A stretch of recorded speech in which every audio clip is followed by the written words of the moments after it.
예수님은 공생애를 시작하시면서 베드로를 부르셨어요. 부른 목적은 내가 너를 사람 낚는 어부가 되게 해주시겠다. 그런 마음으로 우리 제자들을 부르셨어요. 그 말의 의미를 빨리 깨달아 아는 베드로는 자기를 위해서 살던 삶의 도구인 그물을 과감하게 버리고 주님을 따랐습니다.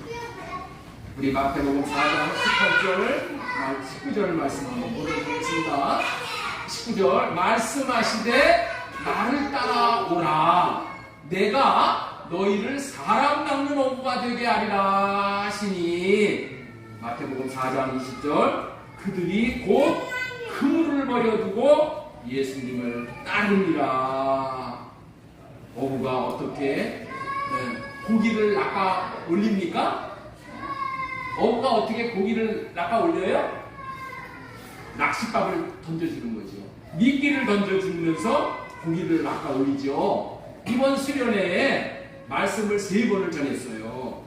첫날 개회 예배에 말씀을 전한 후에 용인 에버랜드에 가서 아이들과 함께 즐거운 시간을 가졌습니다. 그리고 돌아와서 맛있는 음식을 우리 김영숙 전도사님과 김영애 집사님이 열심히 준비해 주시고 다른 분들도 열심히 준비해 주셔서 정말 풍성하게 우리가 수련회를 이렇게 참 할 수 있었어요. 왜 이렇게 섬기는 것입니까?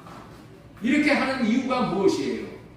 사람을 낚아 예수님께 드려서 하나님의 형상을 만들기 위해서인 줄로 믿습니다. 이런 목적을 위해 두 분뿐만이 아니라 많은 분들이 물질과 기도로 섬겨주셨어요. 이들의 섬김은 무슨 의미가 있는 걸까요? 다 낚싯밥을 던져가지고 사람을 낚는 어부되는 일에 동역하신 것인 줄로 믿습니다. 이런 섬김을 통해서 한 영혼들이 낚여 천국 백성이 되는 거예요. 그런데 이런 섬김을 하다 보면은 낙심을 하게 되는 경우가 종종 있어요. 사람을 낚기 위해 낚싯밥을 던져주면은 낚여야 되잖아. 응? 그죠? 낚싯밥을 이렇게 던져주면 낚여야 되는데 고기들이 지혜스러워. 그래가지고 낚싯밥만 따먹고 도망을 하는 거예요. 여러분들 고기가 낚이기 위해서는 수련회를 통해서 주시는 말씀을 받아 먹어야 낚이게 되잖아. 그런데 다른 것들은 잘 따라와. 노는 시간도 잘 따라오고 사진 찍는 시간도 잘 따라오고 먹는 시간도 잘 따라와. 그런데 말씀 듣는 것은 안 따라온다는 거예요. 꼭 알아야 할 것은 말씀에만 코가 끼이는 거야. 응? 말씀에만 코가 끼이는 거야. 궁극적으로는 말씀으로 낚이는 것이 복인데 말씀을 안 들으면 낚일 수가 없는 거야.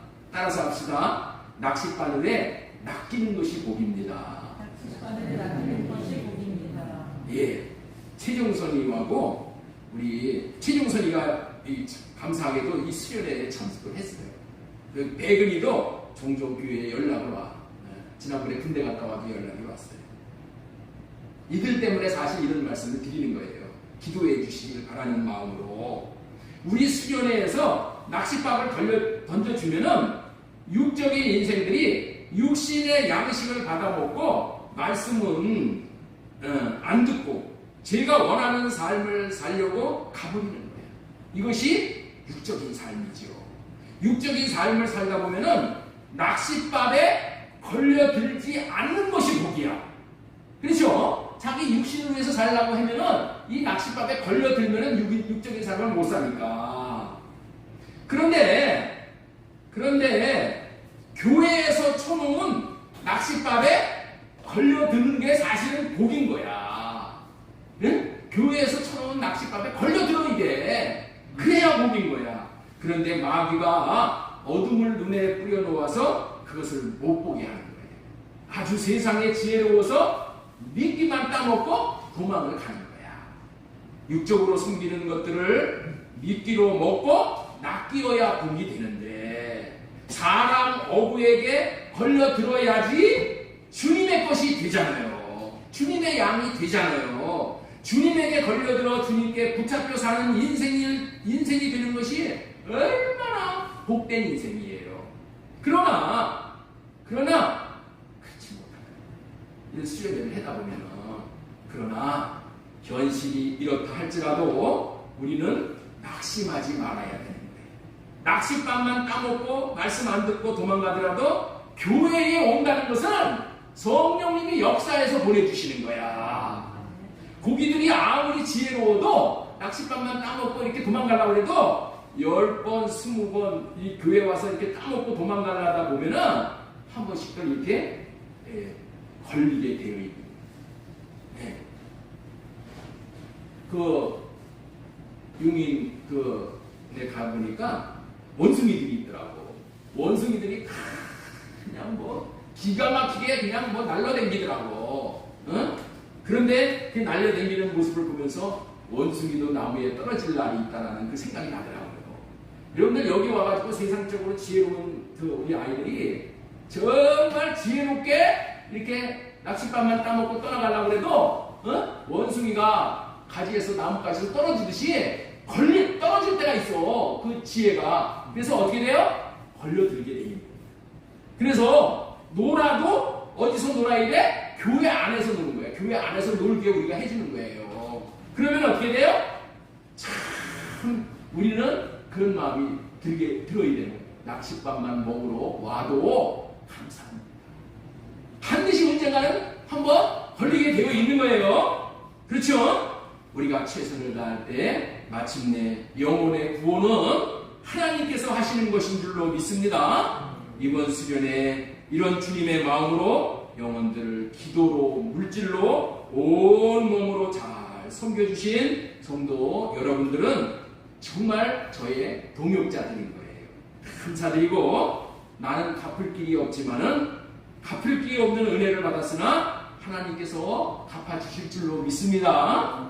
신기한 것은 아무 사심 없이 영혼들이 낚시에 걸리기를 바라는 마음으로 교회 일에 연합하고 동고하고 동참을 했는데 그런 섬김이 결국에는 자기 자신을 위한 섬김이 된다는 거예요. 자, 그 말씀을 시편 133편에서 하고 계셔요. 자, 보라 형제가 연합하여 동거함이 어찌 그리 선하고 아름다운고. 여러분 연합하려면 얼마나 희생이 많습니까? 그런데 3절 거기서 여호와께서 복을 명하셨나니 곧 영생이라는 거예요. 거기서라는 말이 놀라운 말씀인 거예요. 거기서 여러분들의 섬김의 그 자리가 그리고 복이 필요한 자리가 거기서야. 거기서 때에 맞는 복을 명하신다는 거예요.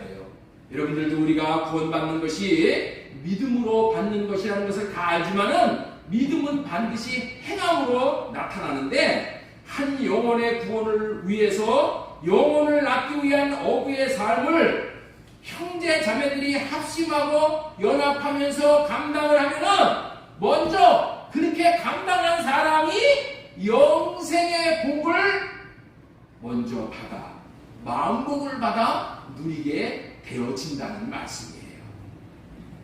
어제 마지막 끝까지 그 시간까지 말씀을 듣는데 참여하여 주신 성도님들과 우리 형제 자매들 그리고 끝까지 지체들을 섬겨주신 모든 분들에게 감사드리고 연합하여 동거함이 어찌 그리 선하고 아름다운고 라고 주님께 칭찬 드리실 뿐만이 아니라 시편 33편의 전체의 복이 여러분들에게 성하게 임하기를 다시 한번 축복합니다. 오늘은 수련회에 전한 말씀을 다시 한번 되새김질을 하는 것이 좋겠다는 그런 마음을 주셨어요. 그래서 회복된 하나님의 형상으로 사는 자라는 제목으로 말씀을 개헌하도록 하겠습니다. 오늘 설교 제목이 뭐라고요? 회복된 하나님의 형상으로 사는 자.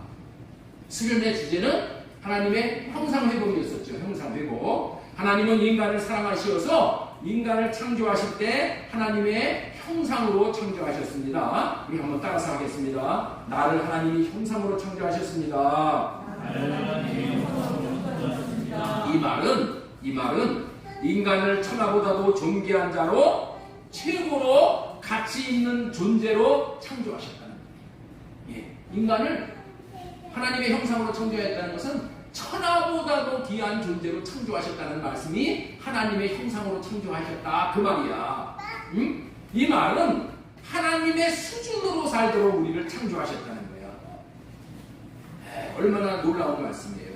오늘 자신이 하나님의 형상으로 창조된 존재라는 것 하나만 알고 그 믿음으로 산다면은 여러분의 일평생은 반드시 성공하게 되는 거예요. 그런데 내가 하나님의 형상으로 창조됐다는 것을 몰라. 그래서 인생을 정말 거지 같은 인생을 사는 거예요. 어저께 수련회 말 맞다. 개 같은 인생을 사는 거예요. 예. 이 땅에 태어난 사람들 모두는 인생을 성공하기를 원한단 말이에요. 그런데 성공을 어떻게 해야 성공을 할 수 있을까요? 여러분들은 세상은 공부를 잘해야 하고 또 무엇을 하고 스펙을 쌓아야 성공한다고 그렇게 여겨요. 또 돈을 많이 벌어야 성공한다고 생각하겠지만은 그런 것들이 조금은 성공에 영향을 미칠 수는 있어. 그러나 사실은 아닌 거예요. 사실은 자신이 하나님의 형상으로 태어났다는 것을 알고 하나님의 형상이 되어져 하나님의 형상이 되어져서 사는 그 사람이 성공하는 사람이에요. 인간이 하나님의 형상으로 창조되었다는 것을 알고 인생을 하나님의 형상으로 산 사람들은 모두 다가 성공을 했어요. 왜냐하면 하나님의 형상으로 살아간다는 의미는 하나님을 마음에 모시고 하나님이 주시는 마음을 받아서 그 마음으로 살아가므로 하나님께서 자신의 삶을 대신 살아주시는 거야. 하나님이 내 삶을 대신 살아주는데 성공 안 할 수가 있어요? 만약에 성공 못한다면 그건 기적인 것이죠. 하나님의 지혜인 하나님의 IQ로 사는 사람이 성공을 하겠어요? 내 IQ, 내 지식으로 살아가는 사람이 성공을 하겠어요? 당연히 하나님의 IQ로 살아가는 사람이죠? 그렇게 자신이 하나님의 형상으로 태어났다는 것을 믿고 하나님의 IQ로 인생을 살아서 성공한 대표적인 사람이 누군고 하면은 미국의 16대 대통령 아브라함 링컨인 거예요. 이 링컨은 자신이 하나님의 형상으로 지음받았기 때문에 껄렁껄렁하게 살다가 마치고 갈 존재가 아니라는 것을 굳게 믿고 살았어. 그래서 어떠한 어려움과 실패 가운데서도 오뚜기같이 일어나 실전팔기할 수 있었고 또 다른 영혼 흑인이라도 노예라도 그들 안에는 하나님의 형상이 있다는 것을 믿어서 사람 위에 사람 없고 사람 밑에 사람 없다라는 것을 알고 노예를 해봤다. 그래서 이 링컨이 오늘날의 링컨, 미국에서 가장 존경받는 대통령 1번이 누구예요? 링컨이에요. 왜 그랬다고요? 하나님의 형상으로 살았기 때문에 그렇다. 하나님의 형상으로 창조되었다는 것을 모르고 가르치는 대표적인 종교가 불교인 거예요. 이 불교는 윤회설이라는 교리를 가리키고 있어요. 이 윤회설이라는 이 교리가 무서운 거야. 그것은 세상에 사는 동물과 사람을 동일한 가치로 보는 거예요. 그러니까 모기가 물더라도 모기를 죽일 수가 없어. 왜? 이 모기가 이 모기를 죽이면은 자기 죽인 아버지가 모기로 환생을 할 수 있다는 거야. 그러면 모기를 죽이면 어떻게 돼? 아버지 죽이는 격이 되는 거예요. 이 말이 무서운 말인 것은 아버지의 생명과 모기의 생명을 같은 가치로 놓는다. 하나님의 생명과 개 생명과 소 생명 같은 가치로 놓는 거야. 그래서 소도 못 잡아먹어. 왜 이런 가치관이 생긴 거예요? 그것은 하나님은 인생을 천하보다도 존귀한 가치로 여기신다는 하나님의 형상으로 창조되었다는 것을 모르기 때문이라는 거예요. 그래서 사람이 불교에 들어가면 결국에는 개, 돼지나 모기 한 마리와 같은 대우를 받고 있으나 그것을 모르고 쫓아가는 거야. 거기서 뭐를 가르치는지도 모르고 그냥 부처 믿고 석가 그냥 남의 앞을 타고라면 복 주는 줄 알고 그냥 쫓아가는 거야. 여러분들 무엇이 인생의 성공인 거예요? 여러분들이 개나 돼지나 소나 모기 한 마리 대우받는 것이 성공이에요? 하나님 같은 대우를 받는 것이 성공이에요. 여러분들이 교회에 나와서 하나님을 믿는 자들이 되면 교회에서도 하나님과 같은 대우를 받게 하는 것이고 하나님께서도 하나님과 같은 대우를 해주시는 거예요. 모든 사람에게 죽게 하듯 하라고 말씀하신 이유가 이런 이유 때문에 그런 거야. 하나님께서 저와 여러분들을 하나님과 같은 대우를 해주겠다는 증거가 예수님이 자신의 몸을 십자가에서 내주시고 여러분들을 피로 사 오신 거예요. 이게 하나님 대우하는 거야. 여러분들이 하나님의 형상으로 창조되었다는 것을 알고 믿으면 하나님이 여러분들을 하나님 대우를 해주시는 것이고 여러분들이 남들을 그렇게 대우를 해주니 남들이 여러분들을 좋아하고 여러분들을 떠받들게 되고 그래서 최고의 성공을 거두는 인생이 되어진다는 거예요. 하나님의 형상으로 창조되었다는 것을 모르는 자들이 하는 말이 진화론이야, 진화론. 그리고 소띠, 개띠, 닭띠, 말띠, 원숭이띠 이렇게 하는 것은 무슨 얘기라고요? 너 소같이 살아. 너 소같은 팔자로 태어났으니까 소같이 살아. 너 닭같이 살아라. 응? 넌 돼지같이 살아라. 그렇게 동물에 묶여서 살도록 하는 가르침이 뭐예요? 소띠, 말띠, 닭띠, 돼지띠 그런 얘기예요.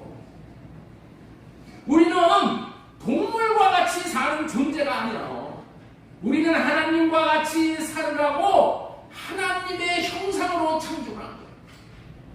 이 모든 이론은 다 하나님께서 우리를 얼마나 귀하게 여기시는가를 혼미하게 하려는 사탄, 마귀, 귀신이 꾸며낸 소스라는 것을 우리는 알아야 합니다.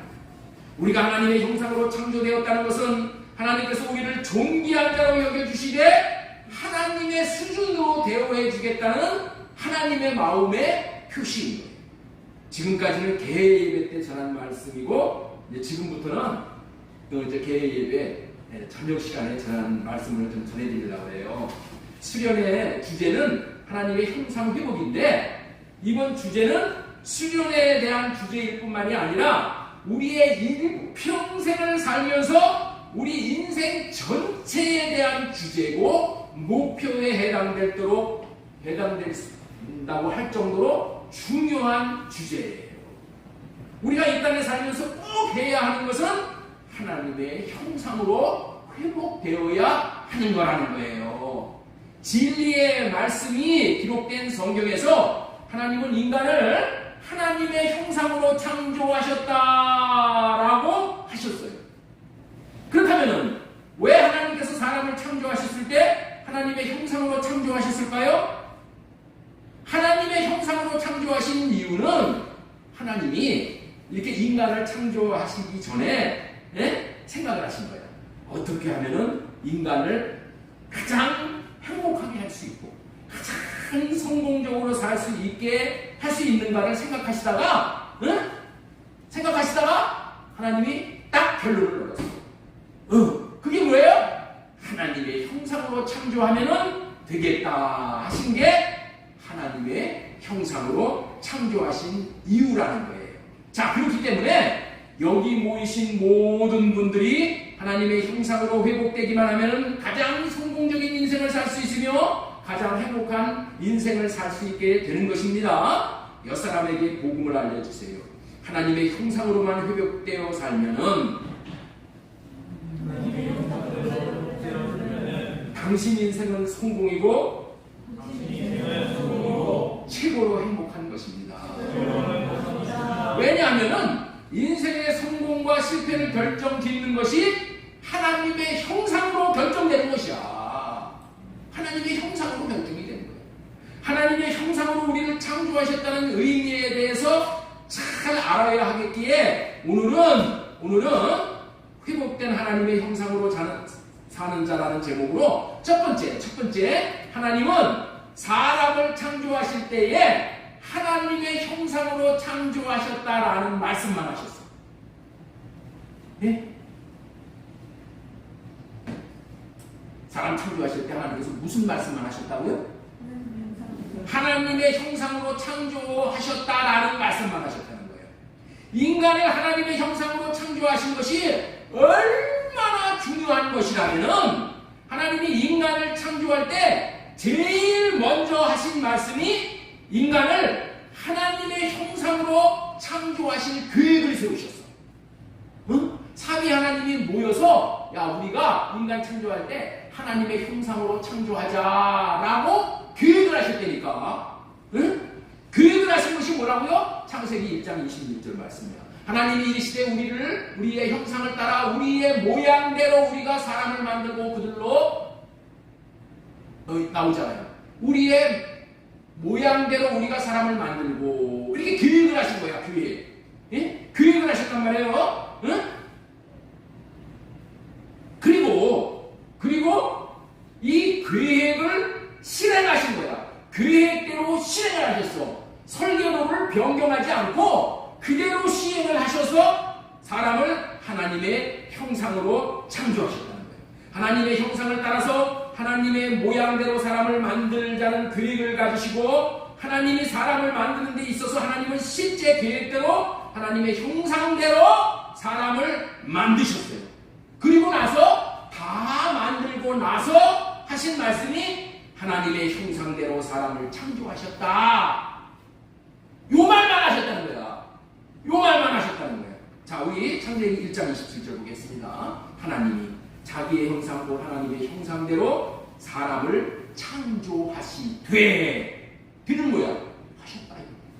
남자와 여자를 창조하셨다. 하나님은 보시기에 인간을 창조하시고 나서 아름답다고 그렇게 하셨거든요. 하나님이 보시기에 아름다운 인간을 창조하셨으니까 하나님이 얼마나 인간에 대해서 하실 말씀이 많았겠어요.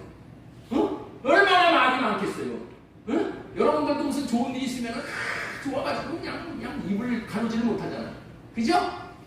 계속 할 말이 많어. 그런데 하나님은 보시기에 아름다운 인간을 만들고도 다른 말을 잊지 않으셨어. 그리고 뭐만 하셨다고요? 하나님의 형상으로 창조하셨다 라는 말만 하셨다는 거야. 이 말만 하신 거야. 하나님의 형상대로 만드시는 것이 얼마나 중요했으면 이 말만 하셨을까요? 그리고 하나님이 계획하신 대로 하나님의 형상대로 살 수 있도록 복을 주시는 거예요. 복을 주시는 거예요. 왜 복을 주실까요? 하나님의 형상대로 태어났어도 복을 받지 못하면은 하나님의 형상대로 살 수 없으므로 복을 주시는 거예요. 하나님이 그들에게 복을 주시며 27절에서 창조하시고 28절에서 즉시 복을 주셔. 왜 복을 주신다고요? 하나님의 형상대로 산다. 하나님의 형상대로 사는 게 뭐예요? 생육하고 번성하여 땅에 충만하고 땅을 정복하고 이렇게 사는 게 하나님의 형상대로 사는 거예요. 여기까지 들어보면은 하나님의 형상대로 창조되어 하나님의 형상되어져서 사는 것이 보통 중요한 것이 아니구나 라는 것을 깨달을 수 있을 줄로 믿습니다. 하나님은 사람을 창조하실 때 하나님의 형상으로 창조하셨다라는 말씀만 하셨다고 전해드렸습니다.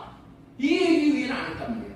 하나님께서 인간을 창조하실 때 하나님의 형상으로 창조하셨다는 의미가 너무도 크고 놀라운 것이기 때문에 하나님의 형상으로 창조하실 계획을 하시고 계획대로 하나님의 형상으로 창조하시고 하나님의 형상으로 창조하셨다라는 말씀만 하셨다는 것을 말씀드리는 거예요.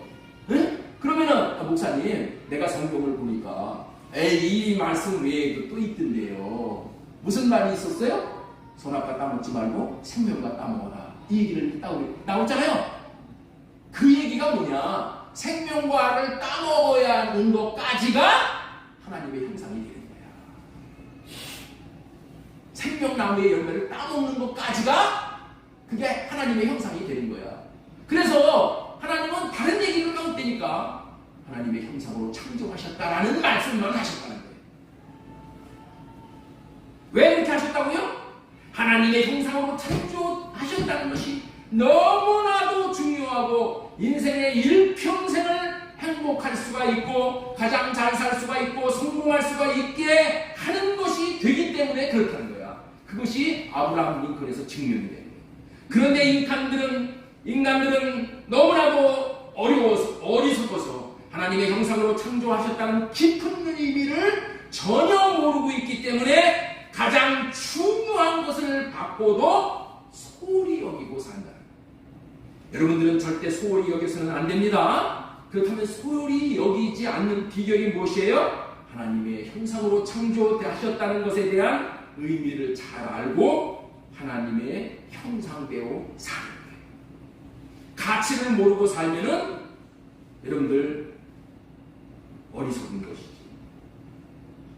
가치를 모르면 그렇게 살 수가 없는 거예요. 그러면 자신이 얻을 소득이 전혀 없는 거예요.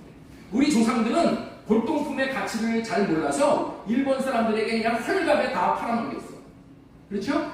요즘 말로 말하면 뭐 1,000원, 2,000원에 골동품 이런 거 그런 것들을 다 팔아넘겼는데 나중에 알고 보니까 몇십만 원, 몇천만 원 가는 거예요. 성경에 보면 에서가 장자권을 야곱에게 팥집 황들에게 팔아버렸잖아요. 장자권의 가치가 얼마나 소중한 것이 모르기 때문에 그랬다. 그리고 하나님은 사람을 창조하셨을 때에 하나님의 형상으로 창조하셨다라는 말씀만 하시는 이유가 또 뭐냐는 거예요. 이제 너희들은 오직 하나님의 형상으로 지음받았다는 것을 알고 하나님의 형상 되어져서 사는 삶만 살아라 하는 의미가 있다. 우리는 다른 삶을 살 필요가 없어. 그런데 눈을 뺏길 필요가 없어. 오직 하나님의 형상 되어져서 사는 삶만 살면은 하나님 기뻐하시고 또 내 주위에 있는 모든 사람도 나도 말미암아 천국을 누리게 됩니다. 설교 제목이 회복된 하나님의 형상으로 사는 자라고 했죠. 하나님은 사람을 창조하실 때 하나님의 형상으로 창조하셨다는 말씀만 하셨다. 두 번째. 그렇다면 하나님의 형상으로 창조되었다는 것은 어떤 의미인가에 대해서 말씀을 드리고자 하는 거예요. 먼저 형상이 무엇인지를 알아야 되는 거예요. 형상이라는 것은 모양 플러스 본체를, 모양 플러스 하나님의 생명, 이것이 합쳐져야지 형상이야. 자, 창세기 1장 26절에 보면 이런 말씀이 있어요. 하나님이 이르시되 우리의 형상을 따라 우리의 모양대로 우리가 사람을 만들고. 그러니까 여기 보면 뭐예요? 형상이 뭐라는 거예요? 모양이라는 것을 알 수가 있는 거예요. 여기서 형상이라는 말을 영어로는 뭐라고 번역을 했냐면 이미지라고 번역을 했어요. 이미지가 뭘까요? 네? 이미지가 뭘까? 이미지가 뭐예요, 민지사님? 이미지라는 그 단어는 영어에서 사진이라는 거지. 사진을 이미지라고 표현을 해요. 여기 호인이 사진을 딱 찍으면은 호인이의 실제 모습이 100% 똑같게 나오죠. 그렇죠? 사진 똑같이. 아니 사진을 찍었는데 호인이 사진을 찍었는데 무슨 다른 사람 모양이 나올 리가 없죠. 사진은 모양이 똑같아요. 중요한 것은 사진은 자신의 모양을 정확하게 나타내주나 사진에는 생명이 없어. 이게 사진의 한계예요. 그래서 형상이라는 것은 이 모양, 사진 플러스 생명이 들어가야지 형상이 되는 거예요. 하나님의 형상이 완성이 되는 거예요. 자, 또 한 가지 예를 들면은 장갑은 손 모양으로 만든다고 했죠. 왜냐하면은 장갑에다가 손을 집어넣기 위해서 그렇게 만드는 거예요. 장갑 그 자체는 생명이 없어. 그냥 손을 집어넣기 위한 손 그릇이야. 손이 살아야 하는 손질이야. 형상을 다시 정리하면은 모양이다, 그릇이다, 집이다 라고 정리할 수가 있습니다. 그런데 장갑이 재구시를 하려면은 장갑 안에 손이 들어와야 하는 거지요. 하나님의 사람을 하나님의 형상으로 창조하신 것은 사람 안에 하나님이 들어와 계시기 위해서 그릇으로 창조하셨다는 거예요. 우리가 하나님의 형상으로 창조되었다는 게 그런 의미예요. 그래서 형상 안에 무엇이 담기느냐가 중요한 거야. 형상은 그릇인데 그릇에 떡을 담으면 떡그릇이 되고 금을 담으면 금그릇이 되는 것이고 똥을 담으면 똥그릇이 되는 거예요. 그렇기 때문에 그릇이 가치가 있으려면 그릇 안에 무엇을 담고 있느냐가 중요한 거예요. 여러분들에게 묻겠습니다. 여러분들이 그릇이라면 여러분들의 그릇 안에 무엇을 담으면 가장 성공한 것이고 가치가 있는 것이고 가장 행복한 것일까요? 여러분들의 그릇 안에 무엇을 담아 여러분의 가치가 최고의 가치가 되도록 하시기를 원합니까? 돈을 담기를 원해요? 명예를 담기를 원해요? 인기, 금덩어리, 노하우, 기술. 어떤 사람은 우리 강남 8학군 아파트 그거 내 담기 원한다. 어떤 사람은 아름다운 여인, 어떤 사람은 아주 멋쟁이 젠틀먼한 남자. 여러분들은 여러분의 영의 그릇 안에 무엇을 담아 최고로 깨끗하고 행복한 인생을 누리고 싶습니까? 하나님은 여러분들을 그릇 안에 하나님을 담고 살아야 최고로 성공한 것이고 최고로 행복할 수 있다고 하나님께서 하나님의 형상으로 창조하셨답니다. 네? 하나님의 형상으로 우리를 창조하셨다. 하나님의 모습으로 우리를 창조하셨다. 하나님을 담을 수 있는 그릇에 하나님을 담아야 성공하는 것이라고 말씀하시고 또 말씀하시고 그래서 사람을 하나님의 형상으로 창조하시고 너는 하나님의 형상으로 창조하셨다는 요 말씀만 하신 거니까. 요 말씀만 하셨어. 다른 거는 알 필요가 없어. 여러분들 우리가 다른 거 알 필요가 없다니까. 내가 하나님의 형상으로 창조되었다는 것만 알면 돼. 내 환경이 이렇고 나는 누구를 못 만났고 나는 부모를 못 만났고 뭐를 못 만났고 이런 거 그런 거 다 알 필요 없어. 너무 많이 알기 때문에 문제야. 우리가 알아야 될 건 뭐만 알면 돼요? 나는 하나님의 형상으로 창조된 천하보다도 귀한 자다. 천하를 가지고도 하나님이 나를 안 바꿀 그런 나는 존귀한 자다. 이것만 알면 되는 거야. 근데 너무 많이 알아가지고 문제야. 하나님의 형상이란 하나님이 담긴 그릇이. 내가 하나님의 형상으로 창조되기 때문에 하나님만 나에게 담겨져 있으면 그 인생은 최고죠. 지금까지는 하나님은 사람을 창조하실 때 하나님의 형상으로 창조하셨다는 말씀만 하셨고 하나님의 형상으로 창조되었다는 것은 어떤 의미일까? 말씀을 드렸어요. 자, 세 번째, 사람이 만물의 영장이라는 의미가 무엇이냐? 사람을 부를 때 만물의 영장이라고 부르죠. 여러분들은 인간은 만물의 영장이라는 말씀을 다 들어보셨을 거예요. 만물 중에서 가장 뛰어난 능력을 가진 존재가 사람이라는 뜻이죠. 사전에 따져보면 영장이라는 것이 이렇게 되어 있더라고요. 영묘한 능력을 가진 우두머리 이렇게 되어 있어. 지금 눈에 보이는 땅과 하늘을 지배하는 존재가 사람이죠. 도랑이나 사자나 동물이 아니죠. 그런 동물이 아무리 힘이 세고 빠르고 날렵하다고 하더라도 사람을 지배할 수가 없는 거야. 사람의 육체는 뼈와 살로 이루어졌잖아요. 그런데 이렇게 뼈와 살로만 되어 있다면은 사람, 사자, 호랑이, 독수리를 이길 수 있는 사람은 아무도 없잖아. 인간의 육체로는 이렇게 동물만도 못한 약한 존재잖아요. 몸으로는 맹수를 못 이기지만 이길 수 있는 것은 사람은 동물과 다른 그 무엇이 안에 있다.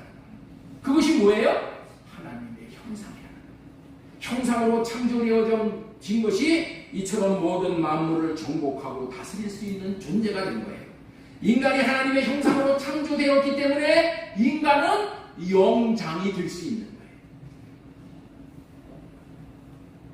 영장이라는 의미 말씀드렸습니다. 간단하게 지금 말씀드리는 거예요. 시간이 좀 가니까. 수련회 때는 좀 더 말씀을 드렸지만은. 자, 네 번째. 우리가 그러면은 하나님의 형상으로 회복될 수 있는 방법이 무엇인가? 하나님의 형상으로 우리가 지음받았는데 타락을 했잖아요. 그래서 하나님의 형상이 깨졌어. 하나님의 형상이 파괴된 것은 죄 때문에 온 것이기 때문에 죄 문제를 해결하고 나서 우리가 하나님을 담을 수 있는 깨끗한 그릇이 되어지어서 생명나무 열매를 따먹는 거예요. 다시 말해서 생명나무로 오신 예수 그리스도를 먹어야 돼요. 왜냐하면 예수님만 온전한 하나님의 형상이기 때문에 아까 전에 말씀드렸잖아요. 그리스도는 하나님의 형상이다. 이 하나님의 형상이라는 그리스도가 하나님의 형상이라는 것은 온전한 하나님의 형상이야. 모양과 본체가 완전한 하나님의 형상이라는 거예요. 그렇기 때문에 우리는 예수 그리스도를 양식으로 먹으면 예수님께서 사람을 하나님의 형상으로 모양과 본체를 회복시켜 주신 거예요. 우리가 반드시 알아야 할 것은 하나님이 처음 인간을 창조할 때는 하나님의 형상으로 창조되었지만은 그때는 뭐만 창조했냐? 모양만 있는 하나님의 형상이야. 모양만. 언제까지? 저 생명나무 따먹기 전까지. 실체가 안 들어온 거야, 실체. 그런데 실체가 들어오기도 전에 뭐 어떻게 됐어요? 우리가 마귀에게 속아가지고 죄를 지어버렸어. 하나님의 형상으로 창조된 사람은 속히 생명과를 따먹어서 모양과 실체가 온전히 하나님의 형상으로 되어야 하는데 뱀으로 찾아온 마귀 때문에 죄를 지음으로 하나님의 형상의 모양이 파괴되고 있어요. 생명의 본체인 생명과를 따먹을 수 없게 되어 생명의 본체가 들어올 수 없게 되었다. 그것 때문에 인간들은 하나님의 형상으로 살아야 마땅한데 마귀의 형상으로 살아가는 거예요. 하나님의 형상으로 살아가야 될 인간이 마귀의 형상으로 살아가요. 여러분들 마귀의 형상 보셨어요? 마귀의 형상 여러분들 보셨냐고요? 예? 가사님 보셨어요? 마귀의 형상 나는 봤어. 사람들 있죠? 싸울 때 보세요. 얼굴이 그냥 시커멓게 쪄. 눈에 막 살기가 돌고 이래. 우리 사람이 뭐가 되는 거야? 안에 있는 게 나오는 거야. 마귀의 형상으로 드러나버리는 거야. 형상이라는 거는 안에 있는 거에 따라서 결정이 되는 거야. 안에 마귀가 들어가 있으면 내가 마귀의 형상으로 사는 거예요. 그런데 예수님이 마음에 들어가 있으면 어떻게 돼요? 얼마나 온유하고 얼마나 부드럽고 얼마나 인자하고 이렇게 되잖아요. 그렇죠? 네. 우리의 안에 형상이 모양이 다 깨져 있어요. 그럼 마귀가 들어가서 나를 치는 이런 저주를 해결해 주시기 위해서 하나님의 형상으로 오신 예수님 모양과 본체에 있어서 온전하신 분 이분을 믿음으로 받아 먹으면은 우리들은 명실상부하게 하나님의 형상이 되는 거예요. 그렇기 때문에 우리는 하나님의 형상을 들어오신 예수님을 믿음으로 받아들여야 하는 거예요. 여기서 예수님을 받아들인다는 것은 예수님을 우리는 육체로 받아 먹을 수가 없어. 예수님의 육체가 우리를 어떻게 들어와? 예수님이 육신으로 오신 이유는 뭐예요? 우리의 죄를 해결해 주시기 위해서 오신 거야. 왜? 육신으로 와야지, 죽어야지 죄가 해결되잖아요. 그래서 예수님이 육체로 오신 이유는 죄 문제 해결하러 오신 거야. 그리고 나서 죽으시고 부활하시고 승천하셔서 성령 안에서 다시 오셔서 성령은 여러분들 있죠? 우리 영 안에 들어올 수 있는 그러한 마음 안의 준비가 다 되신 분이야. 그래서 성령으로 우리 안에 들어오실 때 어떻게 들어오셔요? 생명수로 들어오시는 거야. 생수로 들어오시는 거야. 그리고 어떻게 들어오셔요? 호흡으로 들어오시는 거야. 그래서 예수님을 받아들인다는 것은 예수님 안에 계신 하나님의 영을 받아들이는 거예요. 하나님의 집으로 예수님이 계시잖아요.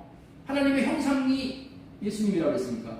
응? 예수님은 하나님의 형상으로 계시오. 그런데 형상 안에 뭐가 있다고요? 하나님이 영으로 계시오. 그래서 우리가 예수님을 받아 먹는다는 것은 예수님 안에 계신 하나님의 영을 우리가 받아 먹는 거예요. 하나님의 영을 우리 안에 받아들이는 거예요. 근데 여기서부터가 문제가 생기는 거예요. 문제는 하나님의 영을 받아들일 수 있는 그릇은 아무 그릇으로도 안 되는 거예요. 그래서 하나님을 담을 수 있는 그릇은 영으로 된 그릇으로만 하나님의 영을 받아들일 수 있다는 거예요. 그래서 이제 다섯 번째로 전해드리는 말씀은 다섯 번째. 하나님을 담는 그릇은 영으로 된 그릇이어야 한다. 이 말씀을 전해요. 왜 그러냐? 하나님은 영이시기 그랬잖아요. 하나님은 영이시기 때문에 하나님을 받아들이려면은 영그릇이 준비되는 거예요. 영그릇. 사이다나 콜라는 유리병에 담잖아요. 락스는 플라스틱 통에다가 담죠. 아무 그릇에다가 담으면 문제가 생겨. 인간이 하나님을 담기 위해서는 그릇이 되어야 되는데 하나님을 담는 그릇은 특별한 그릇이에요. 이게. 그 그릇이 무슨 그릇이라고요? 영그릇이에요. 영그릇으로 영을 담는 영그릇 외에는 하나님을 담을 그릇은 없다는 거야. 하나님의 영을 담는 그릇은 오직 영이라는 것을 마음 깊숙이 새겨야 하는 거예요. 그런데 하나님께서 사람을 하나님의 형상으로 창조하셨다면은 하나님의 형상이란 무슨 뜻이냐고요? 하나님의 형상이 뭐라고요? 하나님을 담기 위한 그릇이라는 뜻을 지금 거듭거듭 말씀을 드리는 거죠. 장갑이 손 모양으로 만드는 것은 장갑 안에 손을 집어넣기 위함이듯이 하나님이 사람 안에 들어오시기 위해서는 사람을 하나님의 형상인 그릇으로 만들었는데 이 그릇이 무슨 그릇이어야 되냐? 영을 담글 수 있는 영그릇이어야 된다는 거예요. 영그릇. 그런 의미로 영을 담을 수 있는 그릇의 영을 이 히브리어 원어로는 뭐라고 얘기하냐? 네샤마라 이렇게 표현합니다. 네샤마라는 이 영이 무슨 영이라고요? 그릇의 영이야. 이 영이 돼야지 영만이 깨끗한 거야. 영이 아니면 다 더러워서 하나님이 들어오실 수가 없어. 이 네샤마라는 영은 무슨 영이라고요? 그릇의 영. 그 다음에 하나님의 영을 뭐라고 부르냐? 하나님의 영은 르하흐 이렇게 부릅니다. 우리 한번 따라서 한번 하겠습니다. 네샤마, 르하흐. 이 히브리어는 이게 뭐가 걸리는 것 같은 그런 발음이 나와요. 르하흐. 예. 이 그릇의 영에 하나님의 영이신 르하흐의 영이 들어오시도록 되어 있는 거예요. 이 르하흐의 영은 하나님의 영으로 생명 주는 영이고 성령님이시고 예수님의 영이신 거예요. 이 네샤마의 영에 르하흐의 영이 마음속 깊은 곳에 들어오면은 깊은 곳이 뭐예요? 이 마음속 깊은 곳, 영이라는 거예요. 지성속 영 안에 들어오시면은 이제 하나님의 형상이 완성이 되는 거예요.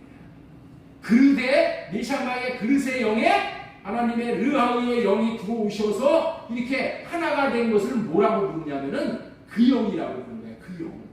정관사를 붙여가지고 그 영이 되면은 우리가 하나님의 온전한 형상이 되는 거예요. 그래서 하나님의 형상이라는 의미는 이제 뭐라고 표현을 하냐면은 예수님은 언제나 예수님은 하나님의 형상이라고 했잖아요. 온전한 형상이라고 했잖아요. 그래서 예수님은 언제나 어떻게 사셨냐면은 하나님 들려서 사신 분. 따라서 한번 하겠습니다. 예수님은 하나님 들려서 사셨습니다. 하나님의 신, 하나님의 영이 들려서 사는 거야. 여러분들 들려서 산다니까 무슨 의미인지 모르는데 귀신 들려서 사는 사람이 있죠. 귀신 들려. 그렇죠? 귀신이 안에 들어가가지고 귀신 들려서 사는 사람이 있어. 그런데 예수님은 항상 어떻게 사셨다고요? 하나님 들려서 사신 거예요. 하나님의 영이 들려서 이 안에 들어 계시면서 사는 거야. 예? 마찬가지로 사람도 사람의 이 네샤마의 영이 되면은 깨끗한 그릇이 되어졌기 때문에 예수 그리스도 안에 계신 하나님의 르하의의 영이 우리 안에 들어오셔. 그러므로 말미암아 우리가 완전한 하나님의 형상이 되어지는 거야. 이렇게 되어지는 것을 뭐라고 부른다? 하나님의 형상 회복이다. 하나님의 형상 회복. 하나님 들려서 사는 자들이다. 그렇게 되는 거예요. 사람은 하나님의 형상으로 창조되어 있기 때문에 하나님의 영 들려서 살아야 하는 것이 마땅한 거예요. 하나님의 신이 들려서 사는 거야. 하나님의 신이 들려서 하나님의 형상이 되어져서 사는 사람은 성공하는 것이고 귀신이 들려서 사는 사람은 망하는 거야. 세상에는 딱 두 종류의 사람만 있는 겁니다. 딱 두 종류. 하나님 들려서 사는 사람, 귀신 들려서 사는 사람. 두 종류예요. 우리 기독교는 무슨 종교인가 그렇다면? 교회는 뭐 하는 교회 곳인가? 우리 기독교, 우리 교회는 여러분들에게 윤리도덕을 가르치는 교회가 아니야. 윤리도덕 가르치려고 여러분들 부르는 게 아니야. 도덕적으로 선하고 착하고 이렇게 살라고 여러분들 하는 게 아니야. 그렇게 하는 것은 아무리 인간의 노력으로 할 수가 없어. 그래서 우리 기독교에서 여러분들에게 주고자 하는 핵심은 뭐냐? 여러분들이 신 들려서 사는 사람들을 만들어주는 거예요. 하나님의 신 들려서 사는 사람. 민집사님, 하나님의 영 들려서 사는 사람 만들어주려고. 응? 이게 기독교예요. 하나님의 영이 들어와야지 우리가 도덕적으로 최고의 선을 행할 수 있는 거예요. 인간으로 되는 게 아니고. 이렇게 도움을 받아서 하나님의 영을 받으면, 하나님의 신을 받으면 그 사람은 하나님의 형상으로 되어져 하나님의 완전한 형상이 되어져 완전한 성공적인 인생을 사는 거예요. 그런데 세상 사람들도 신을 받기 위해서 엄청나게 노력을 합니다. 그들은 하나님의 영을 받는 이와 같은 원리를 모르기 때문에 귀신의 영을 받는 거예요. 귀신 들려서 사는 거예요. 인생을 하나님 들려서 사는가? 귀신 들려서 사는가? 둘로 나눠지는 겁니다. 여러분들 무당들 점을 쳐가지고 신통하게 점괘를 내놓으려고 하는 짓들이 어떤 뭔지 아세요, 여러분들? 저기 계룡산 이런 데 들어가가지고 토구를 파가지고 그 안에 빨간부터 들어가가지고 6개월이고 1년이고 2년이고 거기서 머물러. 왜 그래요? 신들이니까. 귀신들이니까. 그거 받고 나와가지고 아주 용한 뭐 동자 뭐니 하면서 붙이면서 용하니까 와서 점쳐라 그런 얘기예요. 그들도 신의 힘을 빌려가지고 세상을 살아요. 그런데 그렇게 하면은 마천에 사람들보다 지혜로워가지고. 그래서 여러분들 그런 얘기가 있잖아요. 귀신같이 마치네. 그렇죠? 귀신이 잘 맞춘다는 거죠. 그러나 잘 맞추는 게 중요한 게 아니에요. 생명을 받아서 생명으로 사는 게 중요한 거예요. 그들의 끝은 비참한 거예요. 성경 말씀에 귀신의 영을 받으면 끝이 안 좋고 망하고 반드시 하나님의 영을 받으면 그 인생은 최고의 인생, 하나님의 형상으로 회복된 최고의 인생이 되는 거예요. 이거를 여러분들의 자녀들에게 도와줘요. 자녀들 뭐 이래라 저래라 해가지고 뭐 윤리 도덕 가르치고 조금 행동거지 가지고 뭐 바르고 이런 거 다 부질없는 짓이야. 그거 갖고 사람을 못 받고 내 안에 하나님이 계셔서 하나님이 나를 지배하고 살아요. 하나님의 영을 받은 자들이 누리는 삶의 모습을 수련회 때 말씀을 전해드렸어요. 하나님의 형상이 되는 것은 그리스도 안에 계신 하나님의 영인 루하의의 영을 받음으로 되는 거예요. 한마디로 성령 받은 자들이라는 거예요. 이 말은 예수 그리스도 안에 있는 하나님의 영을 인간의 영의 받음으로 말미암아 하나님의 형상으로 태어나게 되는 거라고 했어요. 하나님의 영을 받는 것은, 영을 받는 길은 사람의 그릇의 영인 네샤마의 영에 하나님의 본체인 르하의의 영을 받음으로 됩니다. 이렇게 르하의의 영에 하나님의 영을 받으면은 하나님의 르하의의 영, 하나님의 영을 받으면은 하나님의 형상으로 태어나요. 하나님의 형상인 예수 그리스도를 받음으로 하나님이 택하신 자들이 하나님의 형상으로 모두가 나타납니다. 수련회에서는 하나님의 영을 받은 자들이 얼마나 위대한 삶을 살아가는지에 대해서 소개를 했어요. 요셉, 사울, 다윗, 예수님, 삼손, 여호수 다 얘기했어요. 자, 요셉 한 가지만 딱 보고 넘어갑니다. 나머지는 여러분들이 그 영상 참조해서 보셔요. 창세기 41장 38절. 바로가 신하들에게 말하였다. 하나님의 영이 함께하는 이 사람 말고 어디에서 또 찾을 수 있겠냐. 바로의 꿈을 행동했잖아요. 그게 깜짝 놀란 거야, 바로가. 그리고 그 해몽으로 말하면 어떻게 살아라는 처방까지 내려줘. 하나님의 영이 함께하는 사람. 하나님의 영이 함께하는 사람은 감당할 수 없는 사람이야, 세상이. 그런데 가룟 유다에게 예수님을 팔려는 생각을 지금 못하겠어요. 누가? 마귀가. 그래서 귀신에 이렇게 붙들려 가가지고 예수님 팔아먹은 거예요. 은 20절에. 이런 분들은 모두가 다 하나님의 영으로 말하며 놀라운 생명을 살아요. 하나님의 영이 함께 하시는 것, 다시 말해서 하나님의 영의 감동하심을 받는 것이 너무나도 중요한 것이고 사람의 성공과 실패를 좌우하는 것이라는 말씀을 드렸습니다. 자, 이제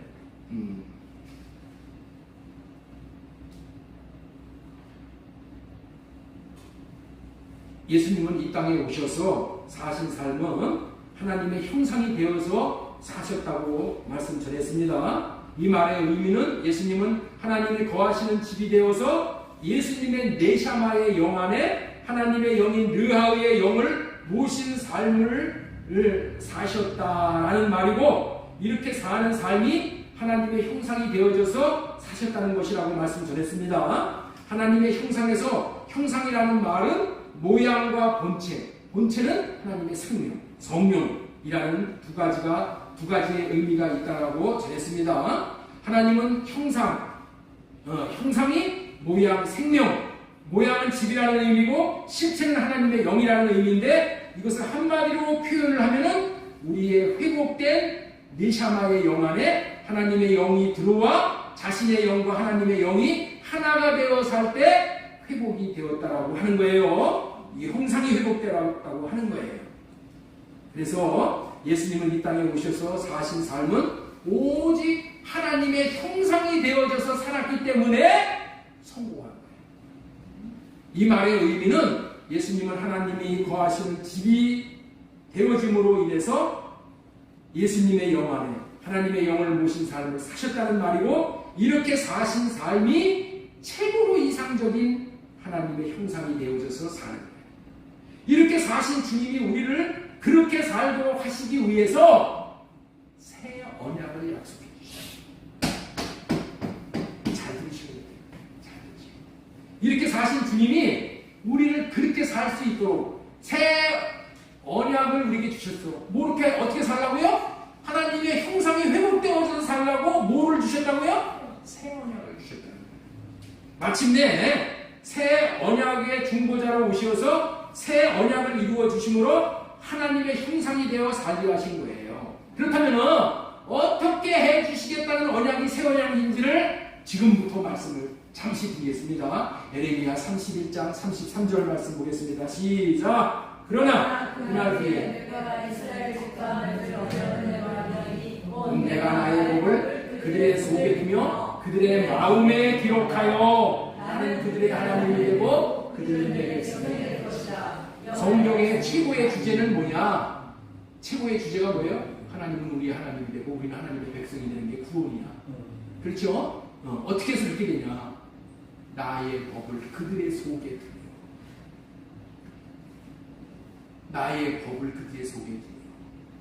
여자의 몸에서 나오는 난자는 수명이 이틀에서 3일 정도면 죽는데 끝난대.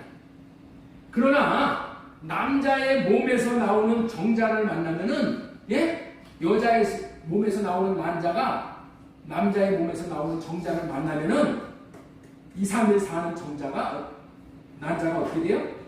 80년, 100년을 사는 생명으로 바뀝니다. 마찬가지로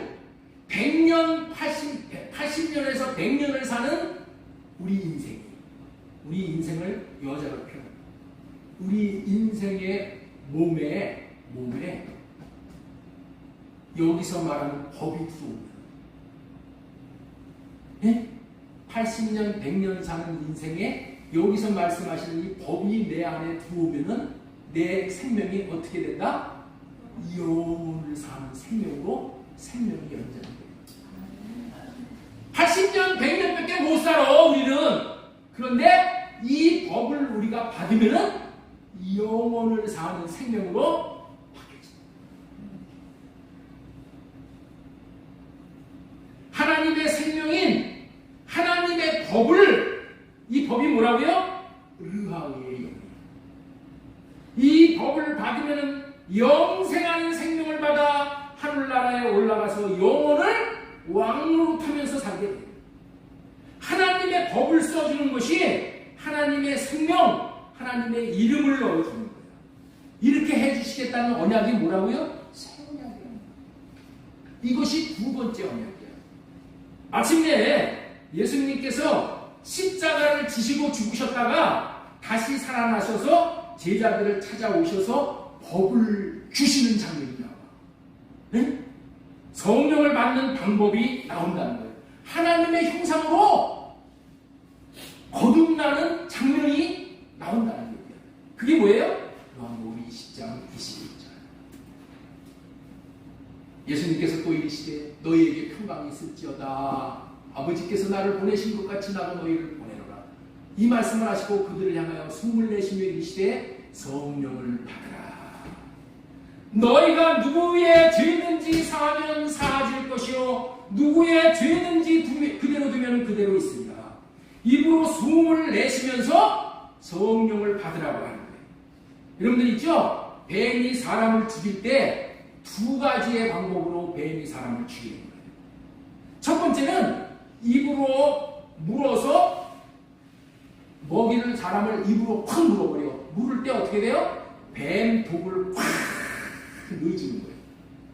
그래서 뱀 독으로 말미암아 사람이 죽고. 그런데 두 번째 뱀이 사람을 죽이는 방법이 뭐냐면은 뱀이 사람의 몸을 칭칭 이렇게 감아요. 칭칭 감으면은 사람이 숨을 못 쉬어. 특별히 무슨 숨을 못 쉬어? 들이쉬는 숨을 못 쉬어. 들숨을 못 쉬어. 그리고 어떻게 돼요? 못 쉬니까 어떻게 돼요? 있는 숨도 막 조여 들어오니까 내쉬게 되는 거예요. 내쉬면 어떻게 돼요? 뱀이 한 번 더 감아버려요. 그러면 어떻게 돼요? 또 숨을 또 못 쉬고. 그러면서 이 안에 있는 숨도 하고 빠져나오고. 그래서 마지막에는 어떻게 돼요? 숨을 못 쉬어서 사람을 죽게 됩니다. 이게 영적인 의미가 있어요. 마귀가 사람을 죽이는 방법이 뭐라고요? 이 숨을 못 쉬게. 이 법을 못 받게 하는 거예요. 이 숨이 생명이에요.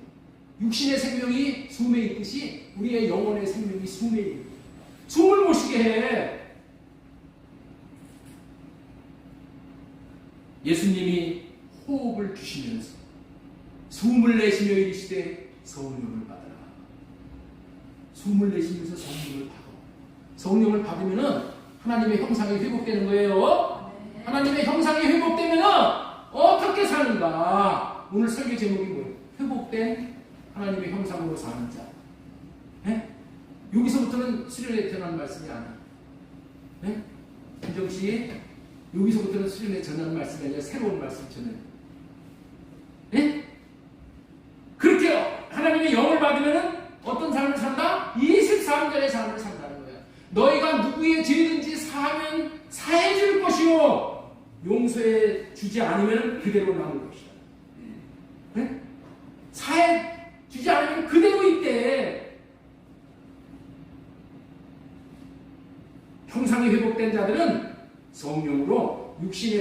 할례받음으로 죄를 사해주는 삶을 살 수 있다. 여러분 놀랍지 않습니까? 죄를 사해주는 삶을 살 수 있다니. 아니 죄를 사해주는 것은 하나님만 죄를 사해주시는 분이야. 그런데 우리 입으로 죄를 사해줄 수 있다라고 얘기하시는 거예요. 얼마나 놀라워요. 얼마나 놀라워. 호흡으로 르하의의 영을 자신의 네사마의 그릇에 영에게 받으면은 이런 놀라운 삶을 살 수 있기에 우리는 이 르하의의 영을 받아서 하나님의 형상으로 회복되어야 되는 거예요. 르하의의 영이신 성령을 받아야 영으로 살고 다른 영들의 죄를 사해주고 영들을 살리는 삶을 형상되어진 삶을 살 수가 있는 거예요. 영이 산 자들은 이제 죄를 사해주는 삶을 산다니까 죄를 용서해주는 삶을 살 수 있게 된다는 거예요. 성령을 받지 못한 사람들은 이 세상의 모든 사람들에게 죄를 더해주는 삶을 살아. 예를 들면은 정죄하는 삶을 사는 거야. 못된 놈들이라고 정죄해. 라가라고 한단 말이야. 라가. 이 바보 같은 자식아. 이런 삶을 산다니까. 자, 여러분들 사람들이 모여서 앉으면은 무엇을 합니까? 사람들이 모여 앉아갖고 할 얘기가 뭐 있어요? 노무현, 이명박, 문재인, 윤석열 뭐 잘못했다고 매일 정지하잖아요. 매일 욕하죠? 그래 안 그래요? 앉았다 하면은 누구는 어떻고 누구는 어떻고 비판하고 판단하고 정지하고 말할 때마다 죄를 그 사람에게 갖다가 붙이는 거야. 죄를 갖다 붙여줘. 죄인을 만들어준다는 거예요.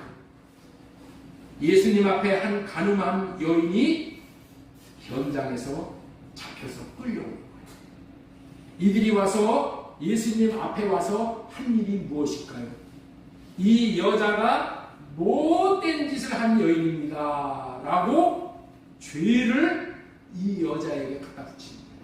이거 잘못했고 이거 잘못했고 간음했고 자기 남편을 뭐 섞였고 뭐하고 뭐 했다고요? 죄를 이 여자에게 계속 덧붙여줍니다. 옷에다가 이렇게 딱지 붙여줍니다. 마음에다가 이 죄를 덮어줍니다. 여자에게 죄를 더하는 삶을 사는 거예요. 이게 하나님의 형상이 되지 못한 자들이 사는 방법이에요. 이 세상에 모든 우리나라는 지금 여당이고 야당이고 다 서로 너 잘못했고 이거 하고 살지.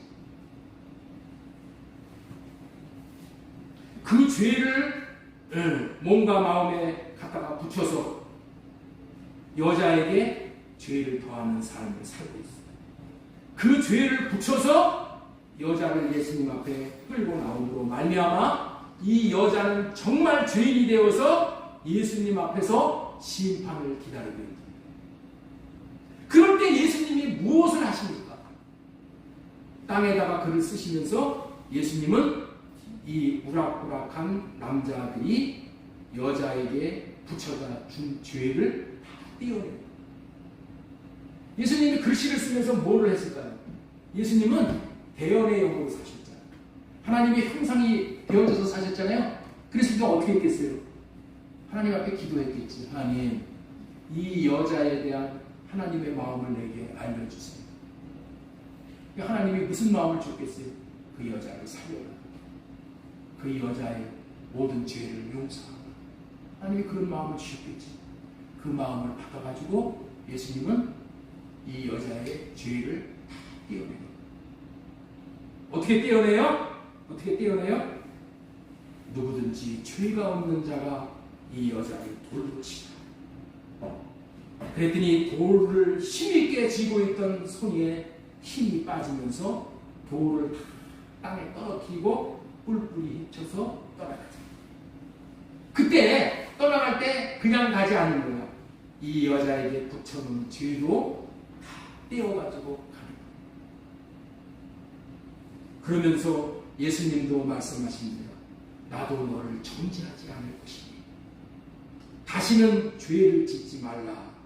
그 그 여자의 죄를 다 떼어내어주고 그 여자를 자유케 해주고, 이 여자는 예수님 앞에 나와 심판받아 끝날 줄 알고 왔는데 오히려 죄를 다 떼어내주고 자유케 해주십니다. 성령을 받은 사람은 자유케 하는 거예요. 우락부락한 남자들과 예수님의 삶이 어떻게 차이가 났어요? 예수님은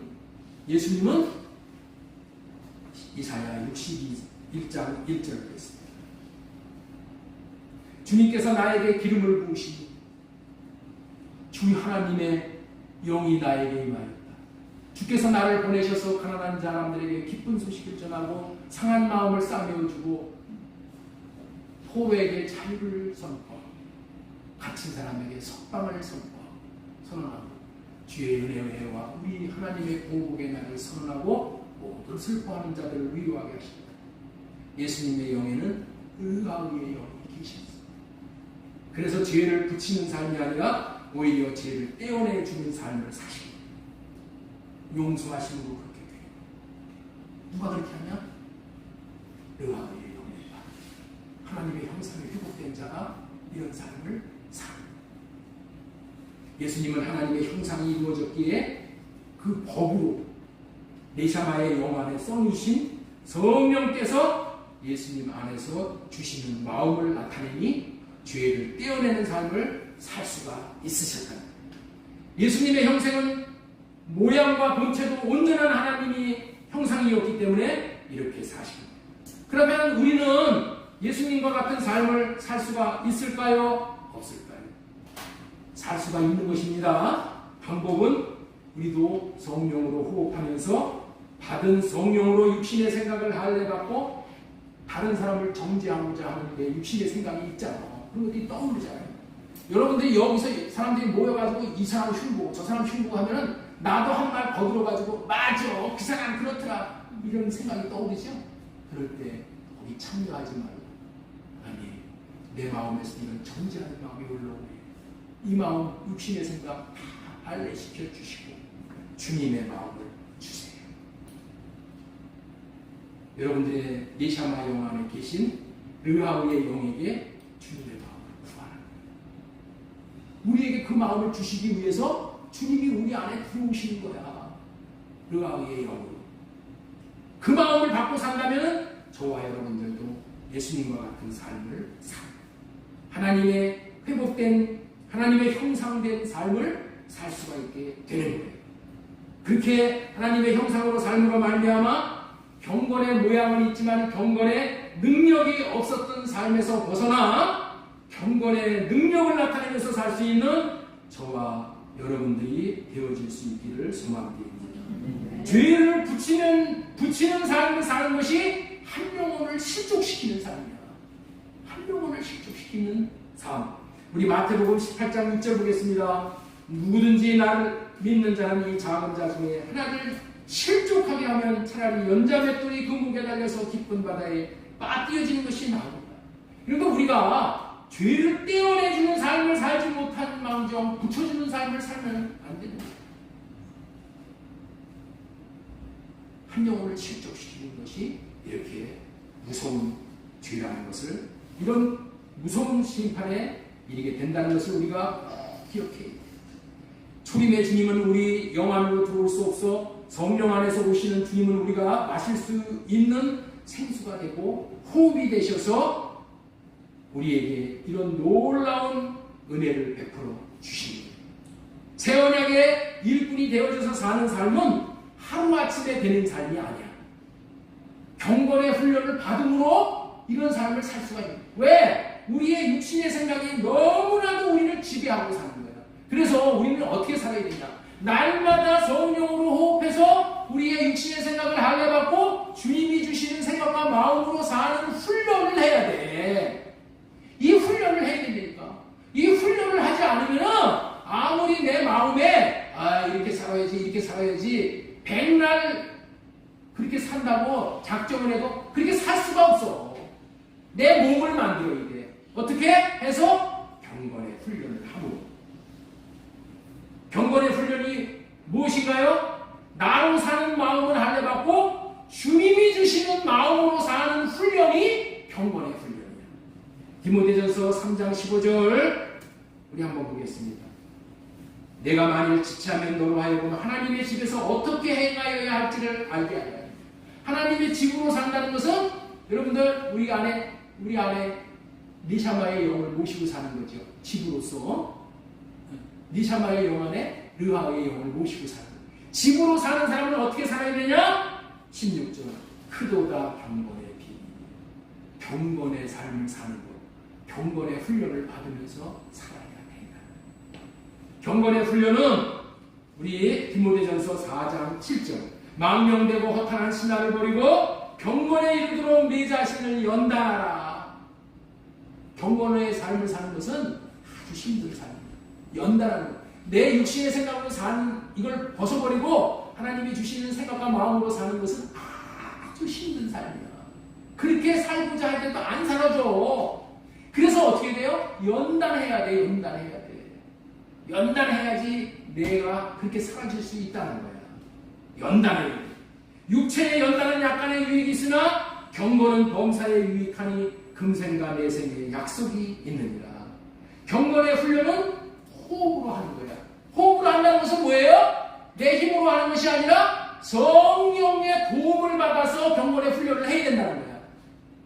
나로 경건의 훈련을 할 수가 없어. 나로 경건한 삶을 살 수가 없어. 그래서 성령을 호흡하면서 성령님 내 안에 오시었어. 성령으로 할례시켜 주시고 성령으로 말미암아 주님의 마음을 주시었어. 주님의 마음, 사랑의 마음을 받아서 그 사랑으로 용서하고 인내하고 끝까지 참고